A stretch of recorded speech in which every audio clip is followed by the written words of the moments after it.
أعوذ بالله من الشيطان الرجيم بسم الله الرحمن الرحيم الحمد لله رب العالمين والصلاة والسلام على سيدنا محمد وعلى آله وصحبه أجمعين والسلام عليكم ورحمة الله وبركاته. Frères et sœurs, assalamu alaikum wa rahmatullahi wa barakatuh. J'espère que vous allez tous et toutes bien en ce début de soirée de ce jour de jeudi 23 novembre de l'année 2017 et il est 18h51.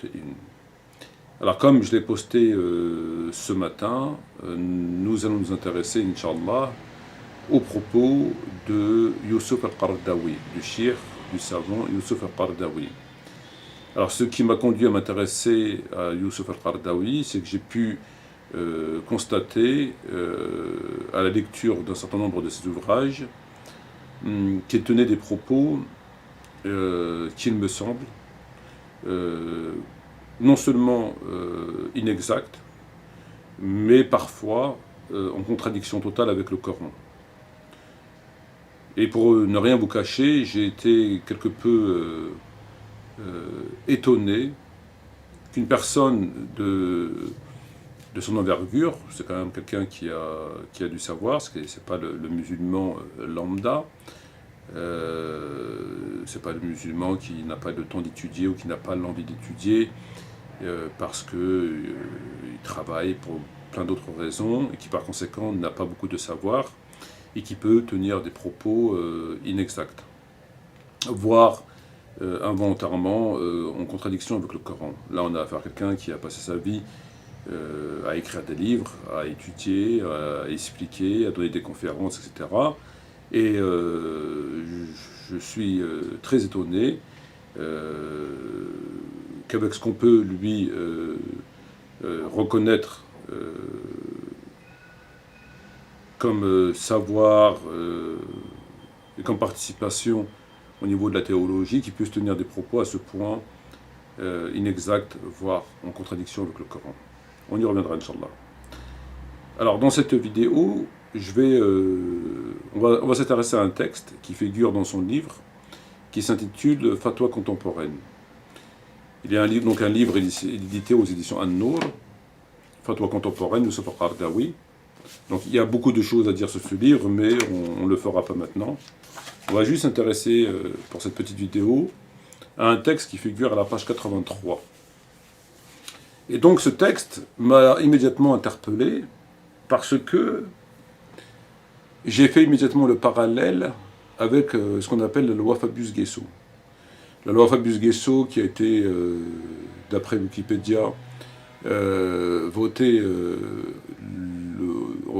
mois de juillet 90, plus précisément le 13 juillet 90, interdit à tout historien, donc c'est une atteinte manifestement à la liberté d'expression, puisque cette loi interdit à tout historien de remettre en question la version officielle, d'entre autres et surtout, bien évidemment, tout le monde l'a bien compris, de la Deuxième Guerre mondiale.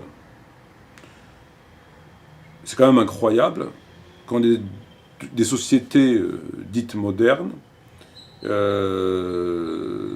s'immiscent dans le travail des historiens, entre autres, et les punissent, les menacent de punition. Je crois même que c'est carrément de la prison, des amendes à la prison. Je n'ai pas cherché, mais bon, il doit y avoir de la prison, possibilité d'aller en détention.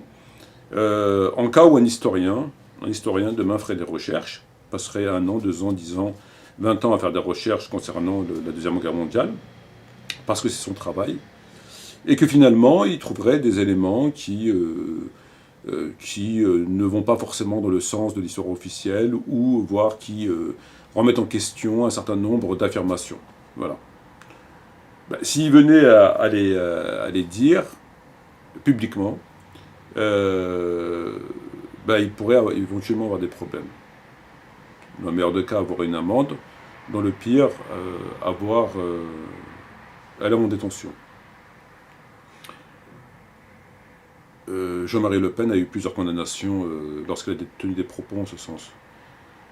Donc, c'est une atteinte manifeste à la liberté d'expression. On interdit à un historien, au nom de je ne sais pas quoi, au nom de quelque chose qui est vraisemblablement sacré, c'est comme si on parlait du Coran, et qu'on demain dans un État islamique, on ferait voter une loi qui réprimerait par de l'amende ou des coups de fouet toute personne qui remettrait en question des versets. Voilà, voilà, bon. Alors, au niveau coranique, on l'a déjà, on sait que celui qui contredit en connaissance de cause, etc., le Coran est considéré comme égaré pour faire court. Donc il y a toute une littérature sur cette question. Et je pense que dans un État qui se veut fonctionnel viendrait à légiférer en ce sens, par un certain nombre de coups de fouet ou par, je sais pas, l'emprisonnement ou que sais-je. Parce que c'est le Coran et parce que, en amont, il est dit par les savants que celui qui remet en question tel ou tel verset contredise le Coran, en connaissance de cause, etc., est sorti de l'islam avec mécréant et donc son statut de musulman tombe, etc., etc., etc. Bon. Alors pour Coran, notre histoire, on met de côté le Coran. Est-ce que ceci serait valable éventuellement pour Bukhari et pour Muslim? Un musulman qui viendrait à contredire Bukhari, considérer que tel hadith est faux, ben, certains pensent que oui. Certains pensent que Bukhari fait partie de la croyance et rentré dans la aqidah, comme le Coran, la résurrection, le prophète, le paradis, le jugement, etc. Et ça fait partie du Coran, ça fait partie de la croyance. Un musulman qui viendrait à remettre en question Bukhari est considéré par un certain courant comme étant un musulman. C'est un kafir, il est sorti de l'islam, il a apostasié sa religion. Parce qu'il considère qu'il a remis en question la sunna du prophète Mohammed. Donc ça existe, ça existe. Alors évidemment, je ne pense pas du tout comme ça, que Dieu me préserve de penser, d'associer Bukhari à la croyance. Reconnaître Bukhari pour son travail, pour tout ce qu'il a pu faire, c'est une chose. L'associer à la croyance, comme certains associent Ibn Kathir, vous ne pouvez pas comprendre le Coran si vous n'avez pas Ibn Kathir, enfin chacun y va de... que Dieu me préserve. Pour moi, c'est quelque chose de vraiment de... C'est grave qu'on puisse associer... c'est grave. Alors ils l'ont fait à travers les époques, à travers les temps. Alors l'un c'est Bukhari, l'autre c'est Omar, l'autre c'est Ali alayhi salam, l'autre c'est Ibn Kathir, l'autre c'est je sais pas quoi, l'autre c'est les compagnons, l'autre c'est ça, etc. Bon.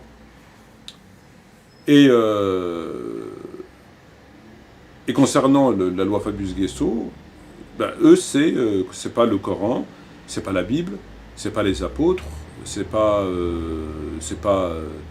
Dieu. C'est pas Joseph, c'est pas Saint Jean, c'est pas Paul, c'est la contestation des crimes de guerre de la Deuxième Guerre mondiale. Voilà. Ben là, ça vous fait pas, ils vont pas sortir carrément de leur démocratie, comme nous on peut faire pour sortir de l'islam, mais ils vous sanctionnent quand même sévèrement. Par l'amende, voire la prison. Mais bon, vous restez toujours un républicain, un démocrate. Vous n'êtes pas sorti de leur croyance. Mais ils vous punissent. Et lourdement. Donc c'est quelque chose de sacré. La Deuxième Guerre mondiale, c'est quelque chose de sacré. Il ne faut pas toucher. Il ne faut pas remettre en question le nombre de morts ici, l'histoire là, le truc, mais il ne faut pas en remettre. L'historien n'a pas le droit de remettre en question. Il étudie, il trouve autre chose, il se tait. Et s'il viendrait le dire, ben, il tombe sous le coup de la loi.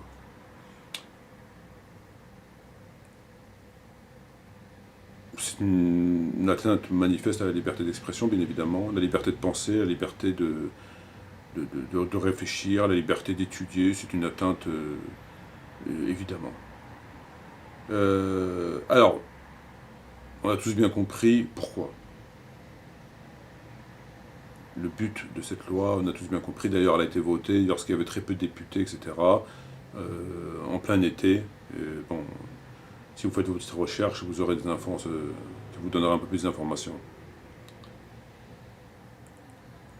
Ben, il faut croire que lorsqu'on écoute entre autres Qaradawi à travers son ouvrage, ben, nous aussi on a une espèce de loi Fabius Guesso. Puisque Qardawi nous dit, donc à la page 83 de ce livre, de Fatwa contemporaine, voilà ce qu'il nous dit.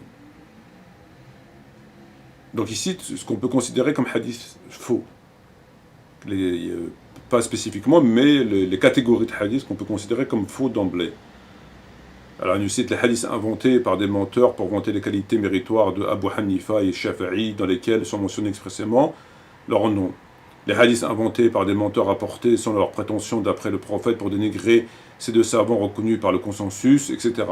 Le hadith qui dénigre, donc voilà, c'est là où ça nous intéresse, les hadiths qui dénigrent Muawiyah ibn Abu Sufyan sont des mensonges inventés. Les hadiths qui dénigrent Amr ibn al-As sont tous des mensonges inventés. Les hadiths qui dénigrent le clan des Banu Umayya, sont tous des mensonges inventés. Donc je répète, les hadiths qui dénigrent Muawiyah sont tous des mensonges inventés. Les hadiths qui dénigrent Amr ibn al-As, c'est tous des mensonges inventés. Les hadiths qui dénigrent les clans des Banu Umayya sont tous des mensonges inventés. Donc qu'est-ce qu'il nous dit Qardawi ici? Il nous dit les hadiths, tous les hadiths qui dénigrent Muawiyah sont tous des hadiths inventés. Les hadiths qui dénigrent les Omeyyades sont tous des hadiths inventés. Tous. Il n'y a pas de hadith qui dénigre Muawiyah. Il n'y a pas de hadith qui dénigre les Omeyyades. Ils sont tous inventés. Ils sont tous inventés, même ceux qui ne connaissent pas. Parce que je pense qu'il est très loin de connaître l'intégralité des hadiths, très très loin. Avec ce que j'ai pu découvrir sur lui, il est très très loin de connaître la grande majorité des hadiths. Mais ce qui ne l'empêche pas de dire que tous les hadiths qui dénigrent les Omeyyades, qui dénigrent Muawiyah, sont tous des hadiths inventés. Tous. Même ceux qui ne connaissent pas. Donc il ne les connaît pas, mais ils sont inventés. C'est-à-dire qu'il n'y a même pas besoin d'étudier la chaîne de transmission qui rapporte, c'est Sahih Muslim, ils sont tous inventés. Même ceux qui ne connaissent pas, qu'il n'a jamais lu, qui ne connaît pas. Il n'a pas besoin de connaître la chaîne de transmission, il n'a pas besoin de savoir ce qu'il dit, il n'a pas besoin de l'analyser. Pas besoin. S'il dénigre Muawiyah, il est inventé. Le prophète ne peut pas dénigrer Muawiyah. Le prophète ne peut pas parler en mal de Muawiyah. Il ne peut pas parler en mal des Omeyyades. C'est impossible. Donc il a rangé, il a mis Muawiyah, les Omeyyades, entre autres, au même niveau que le Coran et le prophète. Le Coran, si on vient vous dire qu'il y a des hadiths qui dénigrent ou qui critiquent le Coran, est-ce que vous pouvez penser que ce hadith soit vrai? Moi, personnellement, on pose la question, j'ai même pas besoin que tu me donnes le hadith, pour moi, il est forcément faux.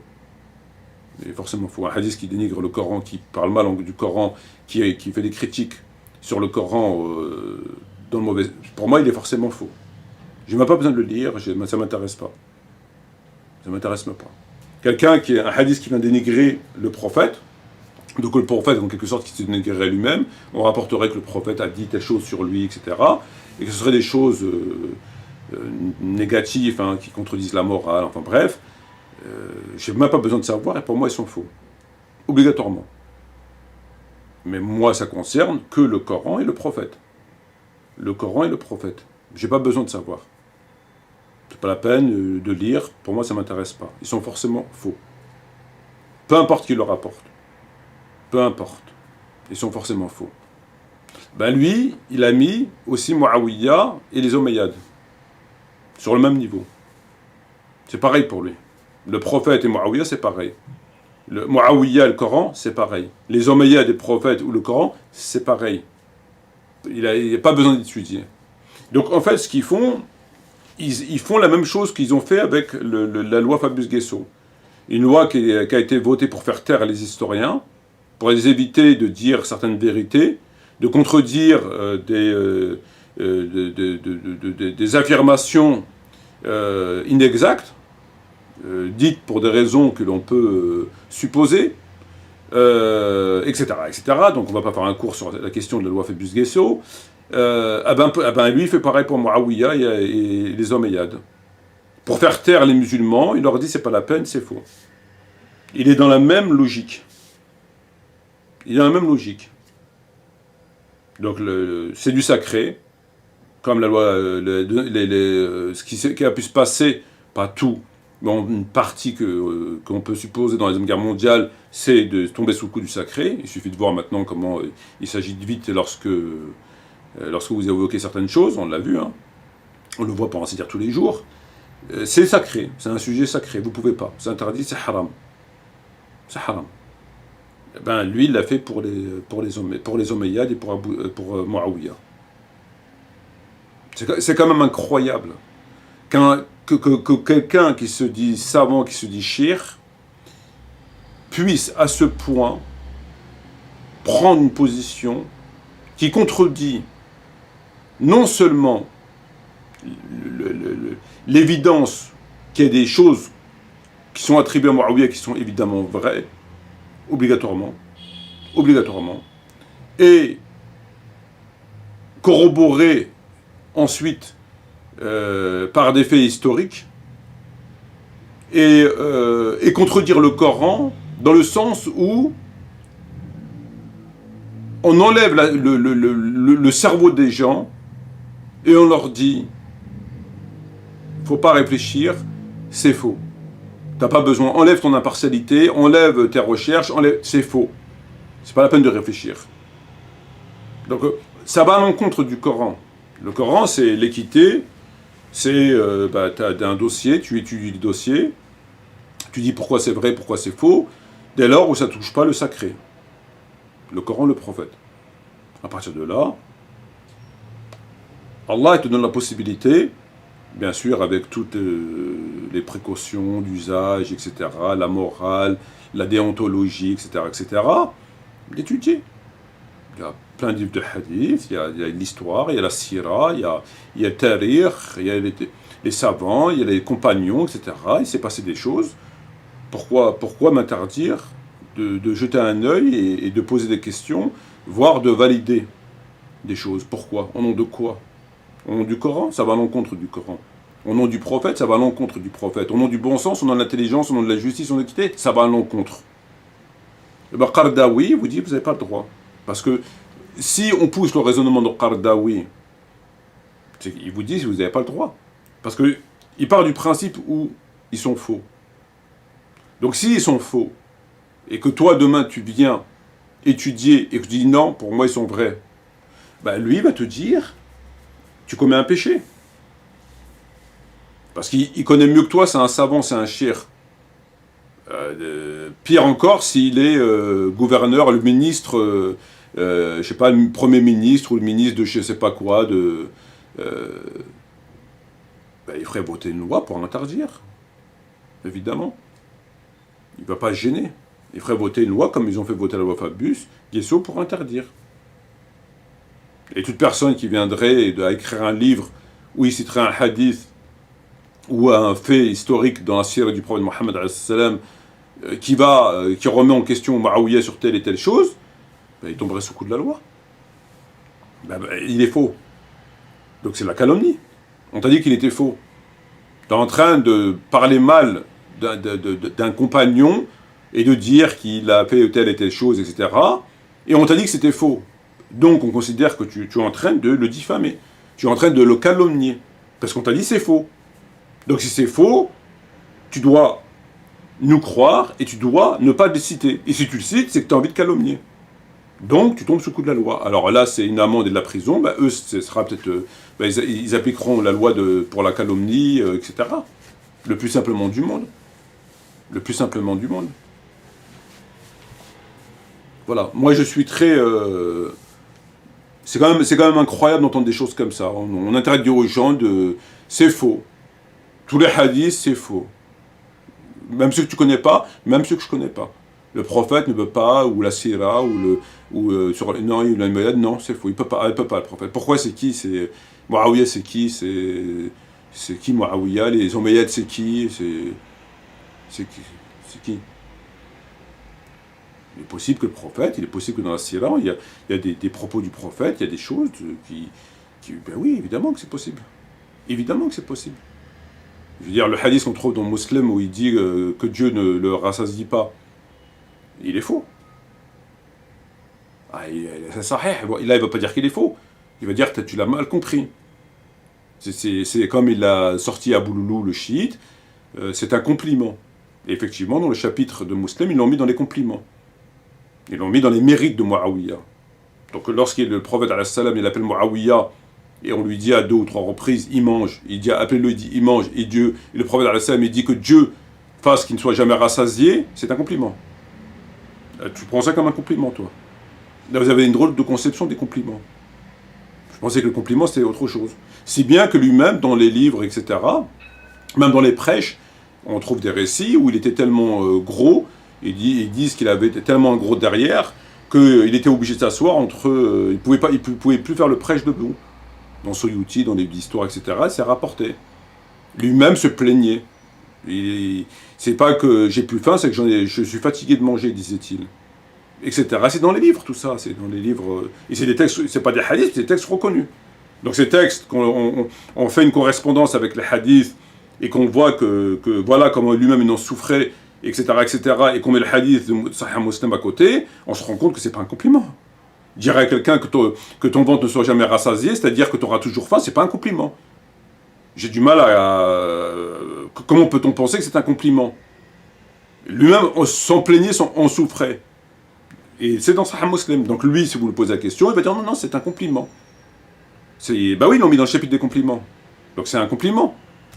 Il est où le compliment? Le compliment, c'est qu'il vide son frigo 10 fois par jour. Il passe son temps à manger. C'est un compliment, c'est grâce au prophète.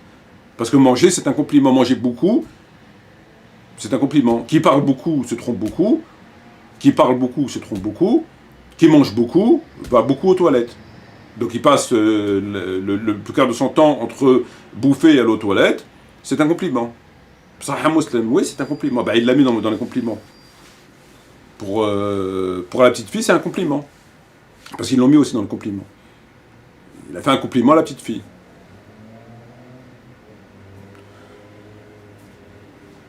Voilà, c'est ce qu'il vous dit. Pourtant, on est face à des évidences. Tu ne peux pas empêcher les gens d'étudier. Tu ne peux pas empêcher les gens de penser. Tu ne peux pas empêcher les gens de considérer que, en dehors d'Allah et du Coran et du prophète, il n'y a personne qui est sacré. Il n'y a pas de sacré. Pas plus ils disent que tel roi est sacré, la personne du roi est sacrée, il n'y a pas de sacré. Le sacré, c'est le Coran et le prophète. C'est ça le sacré. Pour moi, c'est le Coran et le prophète. Il n'y a pas de sacré. Coran, prophète. Bukhari, c'est Bukhari, le truc, c'est un homme. C'est un homme avec tout ce qui va avec l'homme. Et c'est son document, au point de vue purement scientifique, la datation et tout ce qui va avec, évidemment, comporte des choses qui... ça défie les lois de la physique de penser qu'un ouvrage qui a été écrit 200-250 ans après, enfin, on ne va pas revenir sur la question, mais voilà. Donc oui, on le lit avec critique. On le lit avec du recul. On ne le lit pas comme on lit le Coran. Moi, quand je lis Bukhari, c'est pas comme si je lisais le Coran. Le Coran, il n'y a pas de doute. Il y a des paramètres qui sont autres. Il n'y a pas de doute. Je ne lis pas ce verset en disant où est-ce qu'il est sahih. Alors que Bukhari, si. Et d'ailleurs, on en a déjà fait la démonstration plusieurs reprises. Vous prenez Bukhari Muslim, dans Bukhari, qui interdit le mariage temporaire. Dans Bukhari, qui interdit le mariage temporaire? C'est le prophète. À quel moment? À Khaybar. Le prophète a interdit le mariage temporaire lorsqu'il a interdit la viande d'âne domestique. Quand? À Khaybar. Il a interdit le mariage temporaire. Vous prenez Muslim, c'est Omar ibn Khattab. Qui interdit le mariage? Nous avons fait le mariage temporaire à l'époque de Abu Bakr, etc. C'est Omar qui l'a interdit. C'est Omar ou le prophète? Muslim, il dit c'est Omar, radiallahu anhu. Et jusqu'à ce que Omar l'ait interdit. C'est écrit clairement. Et dans le Bukhari, c'est le prophète. Donc c'est le prophète ou c'est Omar? Ou c'est le prophète qui l'a interdit, ou c'est Omar, ça ne peut pas être les deux. Interdit, c'est interdit. Ou c'est le prophète ou c'est Omar. Ça ne peut pas être les deux. C'est impossible. Après, bien sûr, on a toujours des gens qui vont venir t'expliquer que oui, mais il y a l'interdit facultatif, il y a l'interdit obligatoire, il y a l'interdit au stylo, au papier, il y a l'interdit au crayon, et bon, on connaît tout ça. Mais lorsque vous lisez correctement les textes, le prophète a interdit, le prophète a interdit, le prophète a interdit, durant son vivant, le mariage temporaire. à Khaybar. Donc le prophète a interdit. Qui a interdit? Le prophète. Quand? À Khaybar. Ok. Muslim, nous avons pratiqué le mariage temporaire à l'époque du prophète, à l'époque d'Abou Bakr, etc. Et Omar l'a interdit. Omar l'a interdit. Omar l'a interdit. Prophète ou Omar interdit le prophète? Ça ne va pas. Donc c'est tellement évident que la question ne se pose pas. Mais voilà, donc ça laisse encore une fois, moi je pense simplement que c'est des gens qui ont des choses à cacher et qui, voilà, pour moi ça me semble tout à fait évident. Et avec ce qu'on va découvrir dans ces ouvrages, c'est quand même très inquiétant. C'est quand même très inquiétant en termes de savoir, franchement c'est... Voilà. Donc nous aussi on a la loi Fabius Guesso, version. Sur ce, je vous remercie. Wassalamu alaikum wa rahmatullahi wa barakatuh et bientôt, Inch'Allah.